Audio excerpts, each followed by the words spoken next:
এ নিয়ে আরো জানাতে ঢাকা বিশ্ববিদ্যালয় থেকে যুক্ত হচ্ছেন সহকর্মী মাজহারুল ইসলাম। মাজহার, 4 দিন ধরে কিন্তু বিশ্ববিদ্যালয় অচল। এ নিয়ে শিক্ষার্থীরা কি বলছেন এবং আন্দোলনকারী শিক্ষকদের বক্তব্য কি? আপনাকে ধন্যবাদ। আপনি যেমনটা বলছিলেন যে দেশের পাবলিক বিশ্ববিদ্যালয়গুলোতে এক ধরনের অস্থিরতা বিরাজ করছে। ঢাকা বিশ্ববিদ্যালয় কিন্তু তার ব্যতিক্রম না। গত 4 দিন থেকে দেশের উচ্চশিক্ষা প্রতিষ্ঠানগুলোতে এক ধরনের অস্থিরতা বিরাজ করছে এবং ক্লাস এবং পরীক্ষা শূন্য, একাডেমিক প্রশাসনিক সমস্ত কার্যক্রম কিন্তু বন্ধ। এবং সাধারণ শিক্ষার্থীরা, আপনি যেমনটা বলছিলেন, সাধারণ শিক্ষার্থীরা কিন্তু উদ্বিগ্ন। এবং আপনি জানেন যে সাধারণ শিক্ষার্থীরা ক্লাস পরীক্ষা না হয়, বিশেষ করে যারা নতুন শিক্ষার্থী আছেন তারা কিন্তু উদ্বিগ্ন এবং তারা বলছেন যে শিক্ষা জীবনের শুরুতে এই ধরনের আন্দোলনের মুখে পড়াটা তাদের জন্য সত্যিই দুঃখজনক এবং হতাশাজনক। তবুও তারা প্রত্যাশা করছেন শিক্ষকরা তাদের ক্লাসে ফিরবেন। আপনাকে একটি কথা বলে রাখি, আজকে কিন্তু ওবায়দুল কাদেরের সাথে শিক্ষক নেতাদের বৈঠক হওয়ার কথা ছিল। কোনো অনিবার্য কারণবশত সেই বৈঠকটি কিন্তু স্থগিত করা হয়েছে। এই বৈঠকটি কিন্তু এক ধরনের ধোঁয়াশা তৈরি হয়েছে। আসলে কি অনিবার্য কারণবশত স্থগিত করা হয়েছে কিনা, বা আসলেও আদৌ শিক্ষকদের সাথে সরকারের বসার এই মুহূর্তে পরিকল্পনা আছে কিনা, এমন ধরনের প্রশ্ন কিন্তু উঠছে। এর মধ্যে কিন্তু শিক্ষক নেতারা যেটি বলছেন যে তারা আশার আলো দেখেছিলেন যে এর মাধ্যমে হয়তো বা দ্রুতই তারা ক্লাসে ফিরে যাবেন।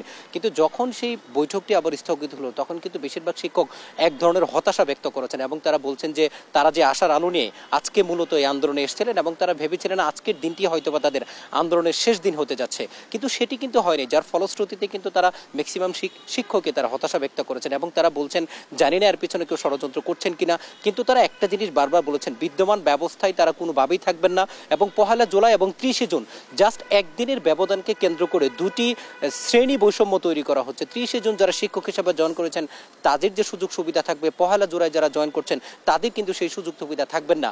মূলত কেন এই প্রথম স্কিমের তারা বিরোধিতা করছে আমরা শিক্ষকদের প্রশ্ন করেছিলাম। মোটা দাগে তারা কিছু সমস্যাকে এখানে ফাইন্ড আউট করেছে। তার হচ্ছে সবচেয়ে যে জিনিসটি তারা তুলে ধরেছেন সেটি হচ্ছে একজন শিক্ষক যখন অবসরে যেতেন তখন কিন্তু তারা প্রায় 80 লাখ টাকার উপরে তারা হচ্ছে গ্র্যাচুইটি ভাতা পেতেন। এককালীন পেনশন সুবিধা যেটাকে বলা হয়, বিদ্যমান যেটি প্রত্যয় স্কিম চালু হয়েছে সেখানে কিন্তু এককালীন ভাতা বলতে কিছু থাকবে না।